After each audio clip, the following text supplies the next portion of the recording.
Live from WSLS, this is 10 News at 6, working for you. Now at 6, Blacksburg is jumping for joy as Hokie football returns. How local businesses are preparing for game time. Students stuck again in the virtual classroom. How Franklin County's decision affects the Friday night lights.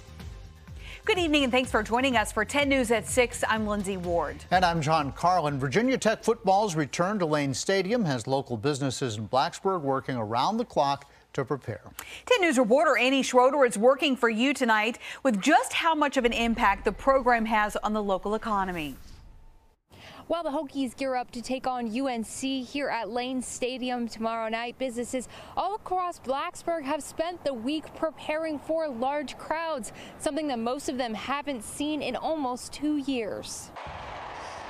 Virginia Tech's football program is less than 24 hours away from being back in full swing. It's nice to have Blacksburg jumping again. The home opener Friday night is bringing some much-needed foot traffic to the town of Blacksburg, especially for restaurants like Bull and Bones. It's been definitely an adventure getting everything sorted out in time for football season. Bull and Bones just reopened its Blacksburg location to focus on operations there during football season. Yeah, we're still working on getting staffed up.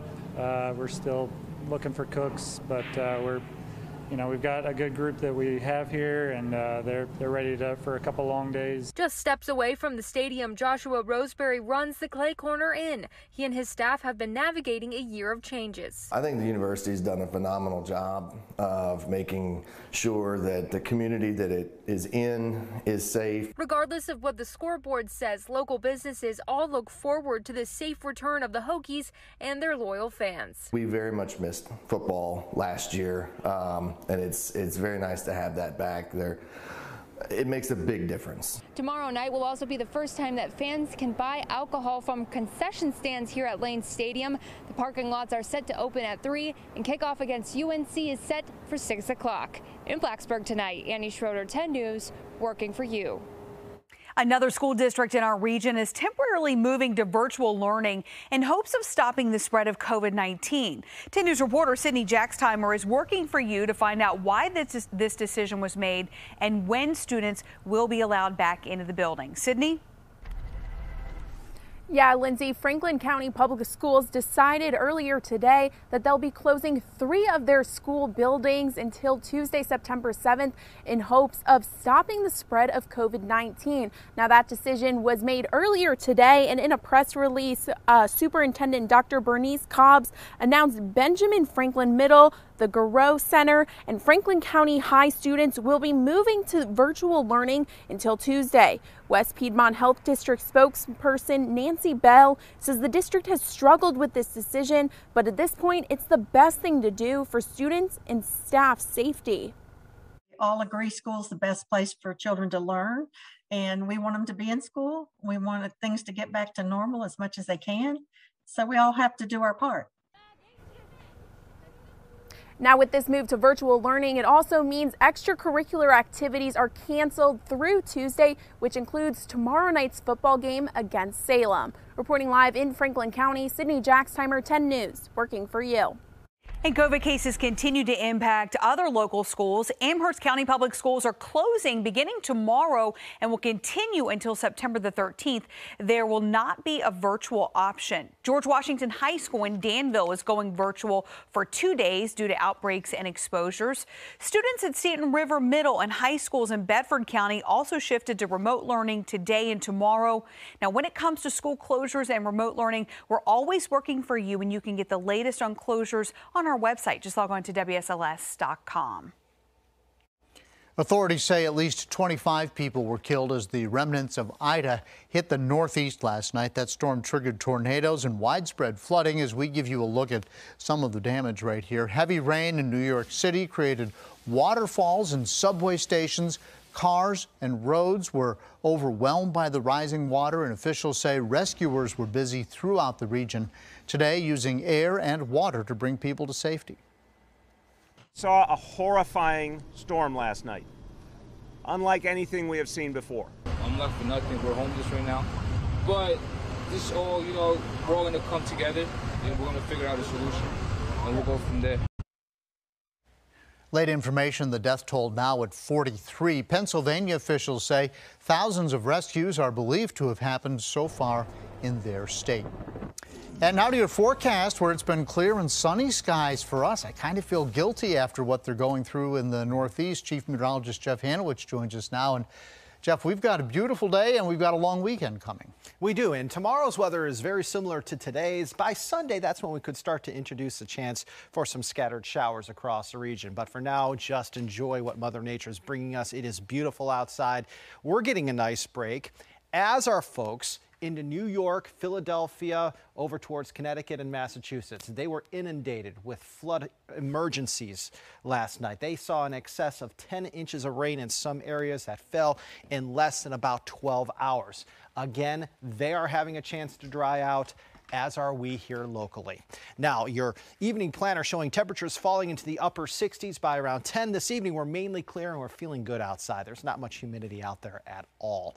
And with high pressure and control of our weather tomorrow, that also spells good news for the Tech Carolina game. Kickoff tomorrow, 6 p.m. at Lane Stadium. Kickoff temperature middle 70s, falling into the upper 60s by around 10. Overall, just a perfect evening for football. And as we look into that Labor Day holiday weekend, 84 Saturday, 82 Sunday, up to 86 on Monday.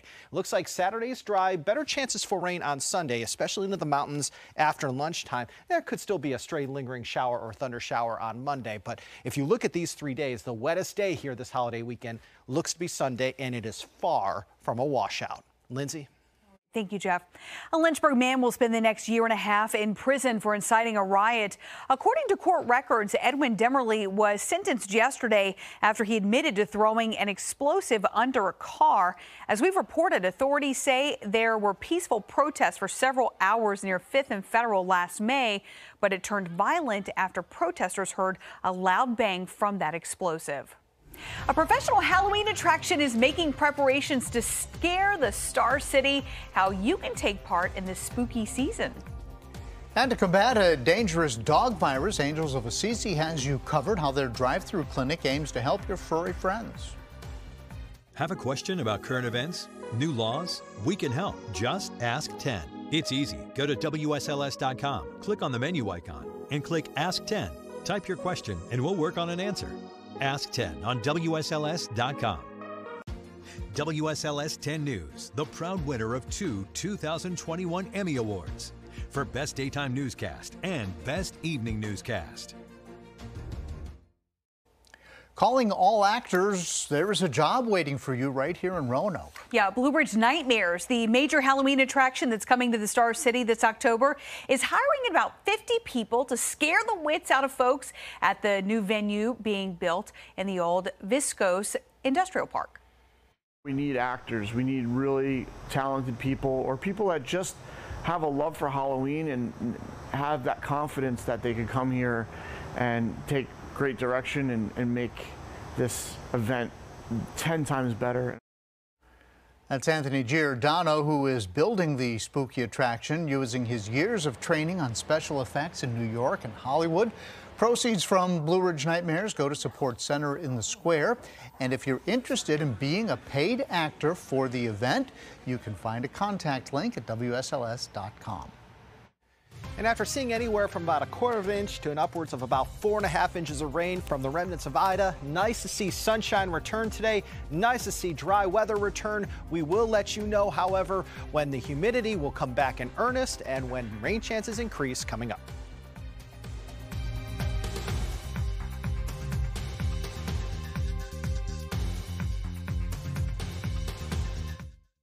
Happening tomorrow, Angels of Assisi is offering a drive-through parvo vaccination clinic. That clinic will be happening Friday from 2 to 6 at Washington Park in the upper level in Roanoke. The vaccine costs only $5. Parvo, as you may know, is a deadly and dangerous virus which causes stomach problems in dogs and is more commonly seen in puppies. But recently, the clinic has seen an increase in parvo cases in older dogs and across the board. We've been seeing a huge increase in cases of parvovirus for dogs, and unfortunately it can be fatal for these animals. So just a quick $5 vaccine can really help them stay safe and stay protected. The clinic is first come, first serve. The Regional Center for Animal Care and Protection will also be there to give out free pet food. As we work to clear the shelters, we want to introduce you to Jimmy. Take a look at this. This 4-month-old kitten is loving and a nonstop purr box. He's a brown tabby who is full of energy and playful, so he'll do well in a home with a playmate. And if you would like to have Jimmy welcomed into your family, you can call the RCACP right there through the number on your screen. Your local weather authority, always watching and tracking for you from the JES Weather Center. Satellite radar composites showing a different story than what we've been seeing here for the better part of the last week to two. And that's when we've been dealing with not one, but rather two tropical systems around here. We had Fred, then we had Ida, and you'll notice right now we are indeed dry, and we're going to stay dry here for the next couple of days. All right, let's show you future tracker, and you'll notice tonight that it's going to be hardly a cloud in the sky. Tomorrow, going to be mainly sunny again. Another beautiful day to be outside on Friday. Friday night, we are looking at skies fair. Saturday starts with a lot of sunshine. Looks like most of Saturday we're going to see a lot of sunshine, but in the mountains after about 3 o'clock, that's when we could start to see a couple of clouds building, and that will lead us to more clouds as we head into Sunday, along with a better chance for some passing showers. All right, so let's take a look at the Climate Prediction Center forecast here from September 7th through the 11th. We are looking at temperatures near average for the most part during that time frame, and it looks like we're going to have drier than average weather. So there's going to be a little bubble you'll notice here in the temperature box here of blue in and around the Great Lakes states extending into the Ohio River Valley. The mountains may actually be a little bit below normal, while our southeasternmost counties may actually be a little bit above normal. So that's why I said for the most part here, September 7th through the 11th, we're looking at near normal temperatures, but it looks like we're going to be pretty dry. All right, so here we go. Temperatures right now, not bad at all. 79 in Roanoke, also at Smith Mountain Lake, 80 right now in Lynchburg, also in Lexington, 77 in Hot Springs, it's 70 in Hillsville and Galax. Look at this.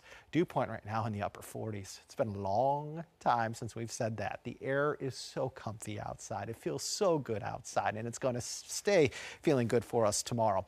However, that dry word that I just showed you on the map goes away by Sunday. Why? Because of a southerly flow coming back into play. That southerly flow is going to grab some moisture from the south and bring it to the north, and that's when we're going to expect to see a higher amount of humidity. So by Sunday, the muggies are back, but they may actually decrease behind this front by Labor Day. Okay, so the muggies may be around for a day or maybe a day and a half before we actually start to see the humidity go back down. Right now, here's the latest on Larry. Larry is a hurricane with winds of 80 miles per hour, moving west at 18, looking fairly discombobulated right now. But look at this. It is expected to become, we think, a major hurricane as we head into no later than Saturday. Give you an idea here. That's Bermuda. Looks like the path of this may head towards Bermuda here as we head into the middle part of the next work week. So we're going to have to keep a very close eye on that for those folks in Bermuda. Right now, though, it doesn't look like it's going to be impacting us here locally, okay? But we'll continue to watch it for you nevertheless. Right now, it's very comfortable outside, as we were saying, and it's going to stay comfortable tonight with overnight lows anywhere between about 47 and 55, and that's the coolest morning we're going to have in months. It could be the coolest morning we have tomorrow morning since perhaps June. So kind of enjoy that. A little taste of fall is headed our way. We can give our air conditioner a little bit of a break tonight. For tomorrow, highs are in the 70s to near 80 in the mountains. Outside the mountains, 80 to 84. Your extended forecast, 82 to 87 for us here for the next 7 days. Warmest day will probably be Tuesday, with the wettest days coming on Sunday and then again on Wednesday. But even those 2 days, we're not looking at washouts by any stretch of the imagination. Guys, one thing not on the 7-day forecast is what could happen late next week into next weekend. So perhaps we're looking at like day 8, day 9, we are looking at perhaps temperatures falling into the 70s by then. Even better news. I'll take it. I'll take it. I was going to say there's no 90s on there at all. All right. No heat wave headed our way anytime All right. soon. So and Monday afternoon, Labor Day looks good for grilling and outdoor activities. You got it. The only fly in the ointment is Sunday, where we could have some scattered showers around. All right. Thank you, Jeff. My pleasure. Well, if you need to register to vote, the Roanoke branch of the NAACP is holding an event this weekend. This Saturday marks the 4th annual drive-through voter registration. The organization says there's been good turnout in the past, and they're hoping for even more people to show up this weekend. They say the process will only take about 5 minutes. We're trying to make a difference in educating individuals that every time the polls open up, you should be coming out to vote, because every election is critical and every election is important. The event runs from 10 to 4 this Saturday at 2206 Melrose Avenue in Roanoke. Appy? All right, Linz, the college football season heats up tonight, including an ACC team in action. And we'll hear from the Keydets ahead of their opener against Davidson. All that and more is coming. Sports is next. And now, the Freedom First Sports Desk with John Appicello. Looking forward just to seeing them get to go out there and compete against somebody else. I know they're sick of hitting each other. But it's time to test our mettle and, see where we're at and what we need to work on. Where we've grown. It's the first opportunity and test of the season, and we're excited. The ACC season kicking off tonight. South Florida and NC State, one of the college football games happening this evening down in Raleigh as opening weekend gets started early, if you will. The weekend of action also includes VMI's opener with Davidson. The Keydets head into the fall after a truly historic spring. They were 6-2 and took home their first outright SoCon championship since 1977, their first FCS playoff berth ever. Davidson, led by Scott Abel, who should be familiar to local fans. He coached at Amherst County High School and Washington and Lee before taking over the Wildcats program. Davidson was 4-3 in the spring after making the FCS playoffs, but falling to Jacksonville State. Offense is outstanding, and Scott's been running this offense for a long time. They got two very gifted, talented running backs that run downhill and have great vision, and they're tough to tackle. Big, strong offensive line, very physical, come off the ball, knock you back, and a big tight end as well. I think we're healthy, which is really good for this time of year. And but just generally, we've just been slowly improving like a good football team should. And the Keydets have trips to Kent State and Cornell before opening SoCon play on September 25th. 5 games on tap tonight as 1st and 10 begins a night early, including Northside at Cave Spring and Lord Botetourt at Blacksburg. We'll have all the action, highlights, and scores coming up tonight at 11. Indeed he is, as are the rest of the Hendrick cars. Friday night, Franklin County at Salem has been postponed. The Eagles have halted all extracurricular activities, which I'm sure you heard all about during our 90 minutes of news. Hey, BYU, Houston, Cincinnati, and University of Central Florida are the leading contenders to join the Big 12 now that Texas and Oklahoma are going elsewhere to the SEC. So keep that in mind. And the Red Sox and Fredericksburg doubleheader underway in Salem this evening. NBC Nightly News coming up next. And we'll see you back here at 7.